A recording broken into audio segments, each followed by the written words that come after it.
काल में भी मां नर्मदा में इतनी सामर्थ्य है कि स्नान करने मात्र से व्यक्ति के 1000 जन्मों के पाप नष्ट हो जाते हैं। बोल नर्मदा मैया की।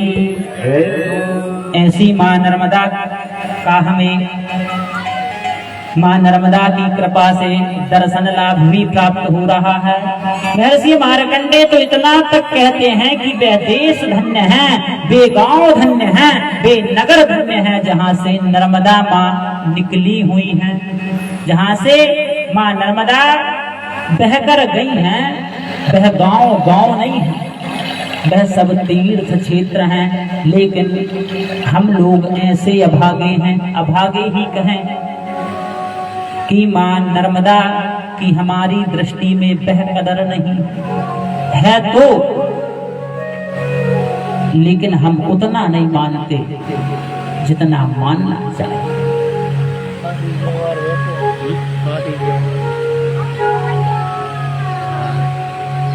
यह कोई साधारण पानी नहीं है। महर्षि मार्कंडेय कहते हैं इदम ब्रह्म निराकारम कैवल्यम नर्मदा जलम। यह साक्षात कैवल्य मोक्ष का स्वरूप है। इसे पानी समझने की भूल मत करना कि यह सिर्फ पानी।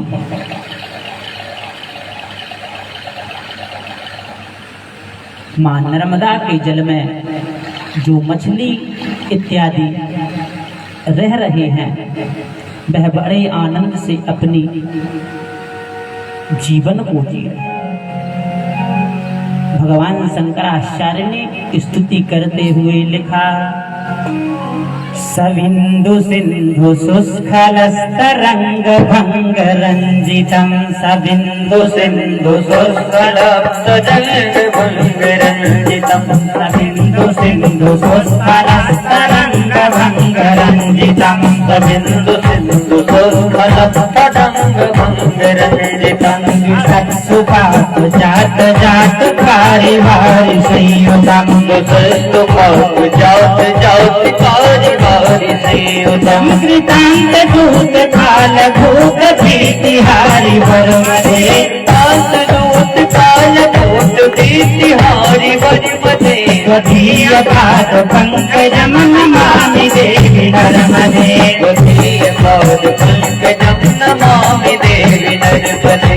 स्वधीय पाद पंकजम नमामि देवी नर्मदे। स्वधीय पाद पंकजम नमामि देवी नर्मदे। स्वतंबुलीन दीन मीन दिव्य संप्रदायकम्। स्वतंबुलीन दीन मीन दिव्य संप्रदायकम्। कलौ मलौ भारि हरि सर्वतीर्थनायकम्। भारि हरि सर्वतीर्थनायकम्। सुमत्स्य कच्छ नग्र चक्र चक्रवाक शरणदे। त्वदीय पाद पंकजं नमामि देवी नर्मदे। त्वदीय पाद पंकजं नमामि देवी नर्मदे।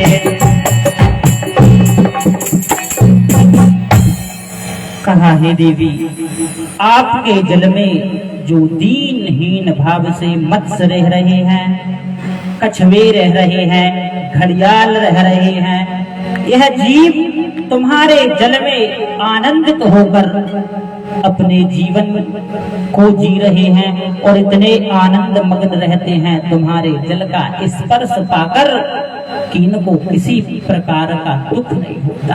यह तुम्हारी महिमा है। और तुम्हारे जल में यदि इनकी जीवन लीला पूर्ण होती है तो फिर यह यमलोक नहीं जाते, यह भगवान के दिव्य धाम को जाते हैं।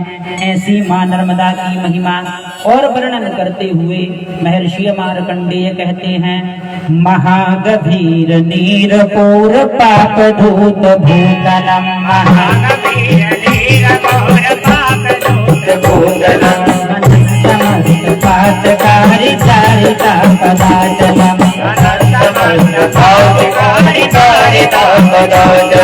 जगल्लये महाभय मृगंडु सोनु हरमदे। जगल्लये महाभय मृगंडु सोनु हरमदे। स्वधीय पाद पंकजं नमामि देवी नर्मदे। स्वधीय पाद नर्मदे गतं तदेव मे भयं त्वदम्बुवीक्षितं यदा गतं तदेव मे भयं त्वदम्बुवीक्षितं यदा कंदु सोनु सौनकासुरारि सेवि सर्वदा कंदु सौनकासुरारि सेवि सर्वदा गर्भवाप्ति जन्म जन्मवाप्ति दुःख परम दे त्वदीय पाद पंकजं नमामि देवी नर्मदे। और हे देवी, यह महान भयंकर संसार के प्रलय काल में महर्षि मार्कंडेय को आश्रय देने वाली हैं आप। जब प्रलय काल उपस्थित हुआ, संपूर्ण जगत जो है महाप्रलय के जल में समाहित हो गया। महर्षि मार्कंडेय उस महाप्रलय के जल में विचरण कर रहे हैं, लेकिन कहीं कोई आश्रय देने वाला नहीं। उसी समय मां नर्मदा के महर्षि मार्कंडेय को दर्शन हुए।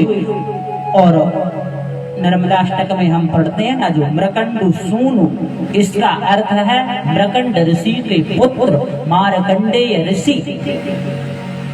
तो इनको मां नर्मदा ने आश्रय दिया, बोले पुत्र तुम चिंता मत करो, इस महाप्रलय के जल में तुम्हारी रक्षा मैं करूंगी। और महर्षि मार्कंडेय जो है महाप्रलय के उस घोर काल में मां नर्मदा के आंचल का आश्रय लेते हुए आनंदित होकर उस महाप्रलय के जल में विचरण करते रहे।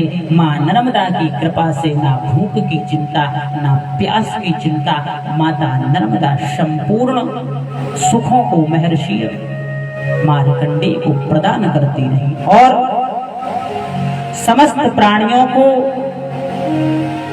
पुनर्भव रूपी इस दुख से बचाने वाले। पुनर्भव कहा कि जो बार बार आवागमन का चक्कर आपके और हमारे साथ लगा हुआ है और समस्त जीवधारियों के साथ यह चक्र चल रहा है। संसार में कई दुख हैं, लेकिन सबसे अधिक दुख यदि बताया गया तो गर्भवास का दुख कहा। जीव को यदि सर्वाधिक पीड़ा होती है तो वह मां के गर्भ में होती है, चाहे वो मनुष्य हो या कोई अन्य प्राणी हो। शास्त्रकार कहते हैं चरम दुखम गर्भ दुखम जाया दुखम पुनः पुनः।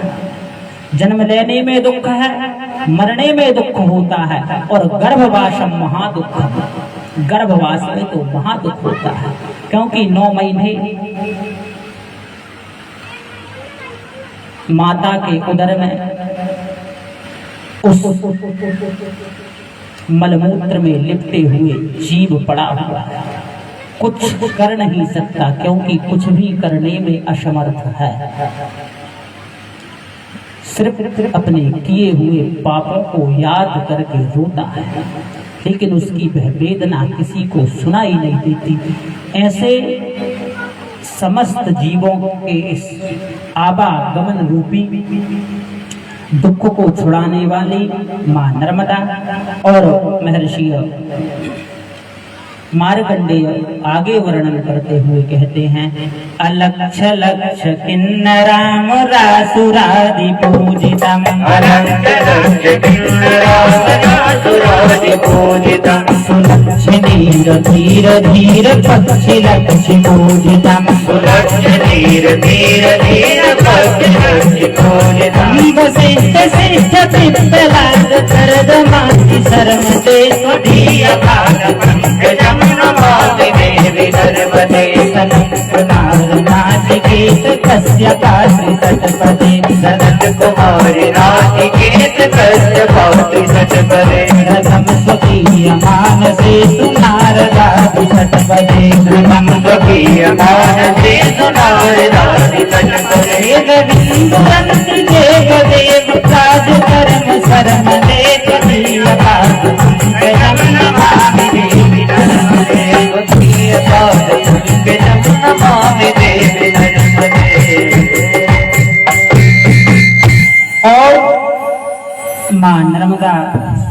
कुमार, नाचिकेता, कश्यप आदि ऋषियों को आनंद प्रदान करने वाली रंतिदेव और देवराज इंद्र जैसे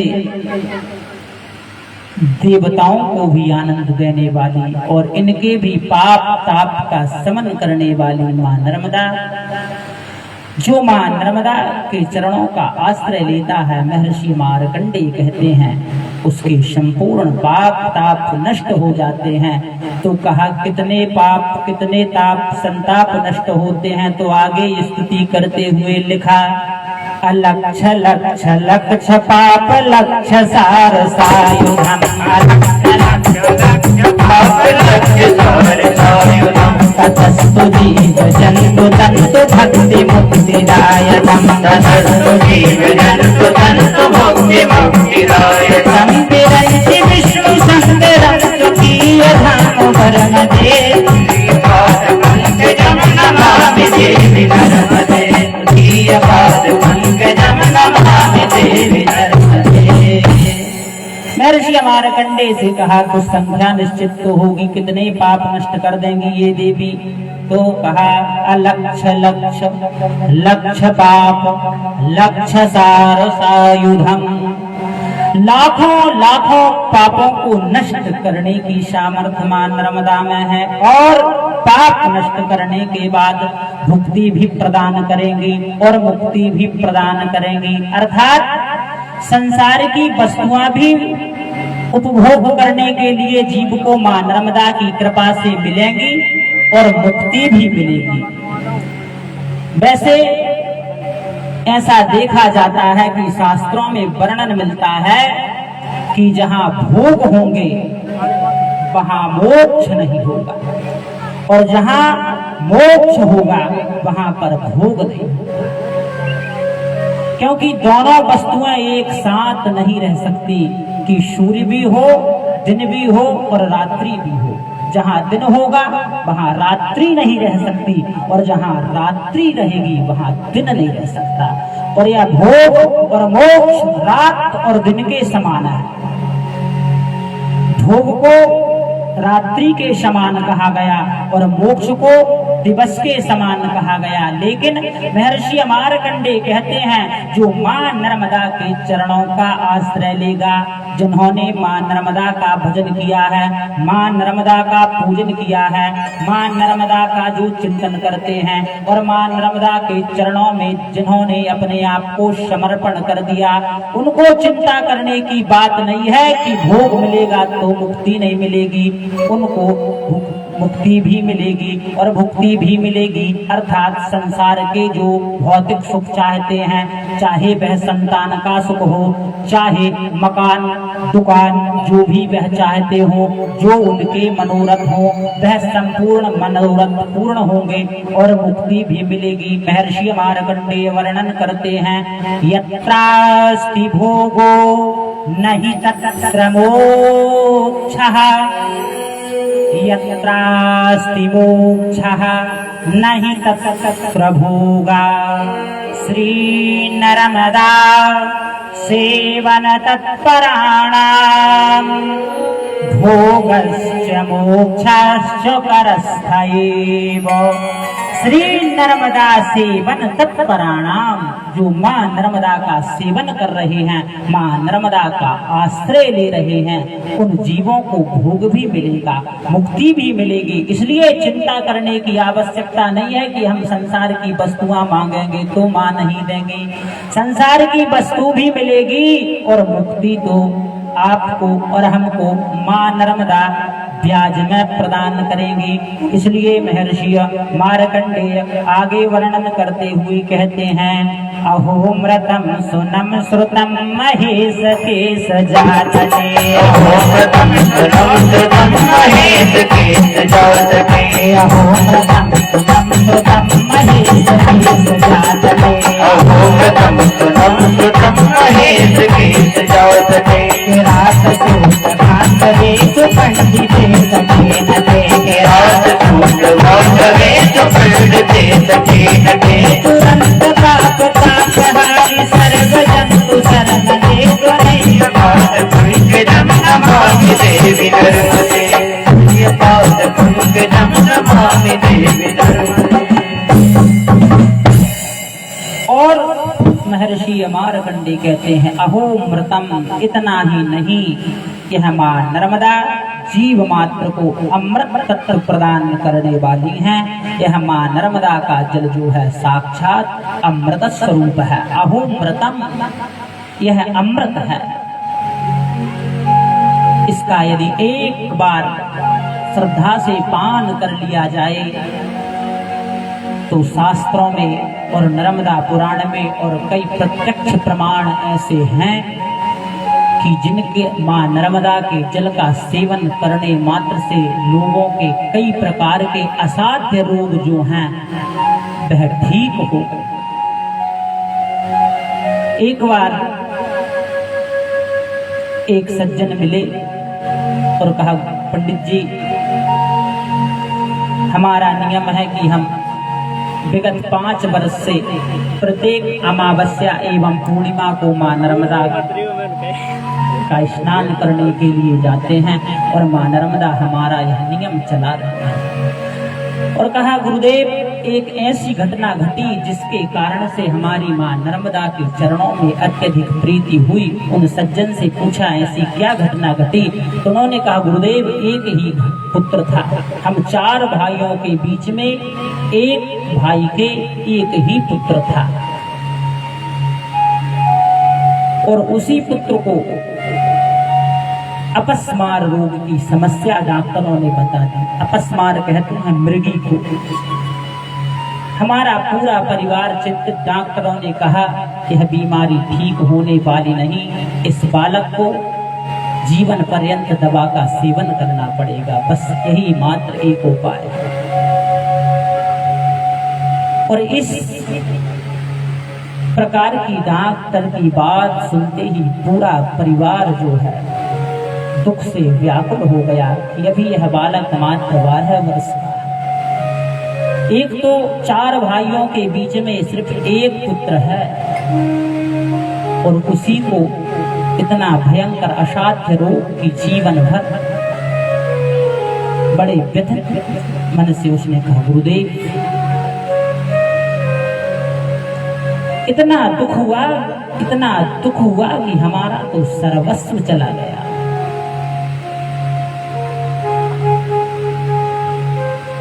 कहा, एक दिन एक संत की कृपा हुई। एक संत घर पर आए, मां नर्मदा की परिक्रमा कर रहे थे और भिक्षावृत्ति के करने के लिए वह घर पर आए। उनसे चर्चा हुई तो उन्होंने एक उपाय बताया कि चिंता करने की आवश्यकता नहीं है, तुम्हारे बालक को दवा तो खिलाते रहो, साथ में मां नर्मदा से जल भर कर ले आओ और मां नर्मदा से प्रार्थना कर कर आना कि हे मां, मेरे बालक का जीवन अब आपके हाथों में। डॉक्टरों ने तो अपनी स्थिति बयां कर दी है कि हम कुछ नहीं कर सकते, सिर्फ दवाई का ही सेवन इस बालक को करना पड़ेगा। लेकिन अब मां नर्मदा एक आप से ही आस बंधी है और ऐसी प्रार्थना करके मां नर्मदा से जल ले आना और जो दवा तुम अपने घर के जल से दे रहे हो उस घर के जल से देना बंद कर देना, मां नर्मदा के जल से उस दवा को देना जो डॉक्टर ने बताया। कहा, गुरुदेव, उन संत की बात को मानकर उनके आशीर्वाद समझकर एक दिन अपनी पत्नी के साथ हम दोनों मां नर्मदा के दर्शन करने के लिए जाते हैं और मां नर्मदा के जल से एक 5 लीटर की बाटल भर कर ले आते हैं, क्योंकि नर्मदा मां कुछ दूर पड़ती है हमारे गांव से, प्रत्येक दिन जाना संभव नहीं, इसलिए एक 5 लीटर की बाटल भर कर ले आए और अपने बालक को उसी मां नर्मदा के जल के साथ दबा देते हैं। और गुरुदेव 3 महीने तक इस प्रकार जब उपचार किया और दूसरी बार जब डॉक्टर को दिखाया तो डॉक्टर भी आश्चर्य करने लगा कि जो रोग जीवन भर मिटने वाला नहीं था। वह रोग कौन सी दवा से सिर्फ 3 माह में नष्ट हो गया। बालक पूर्ण रूप से जब दोबारा चेक कराया गया तो किसी प्रकार की उसको बीमारी नहीं रही। गुरुदेव, तब से मां नर्मदा के चरणों में इतनी आस्था हुई कि प्रत्येक अमावस्या एवं पूर्णिमा को चाहे संसार के लाखों काम छूट जाएं, पर मां नर्मदा का स्नान और मां नर्मदा का दर्शन नहीं छूटता। ऐसी मां नर्मदा की कृपा है। तो यह महा नर्मदा का जल कोई साधारण पानी नहीं है, अमृत है। यदि इसका श्रद्धा के साथ आप और हम भी यदि पान करें तो आपके और हमारे भी जो रोग हैं, भव का रोग आप और हमको सबको लगा है, यह भव का रोग भी नष्ट हो जाएगा। पूर्व काल में ऐसे कई महात्माओं के चरित्र प्राप्त होते हैं जिन्होंने मां नर्मदा के जल से पूड़ियां सेक कर भंडारा करा।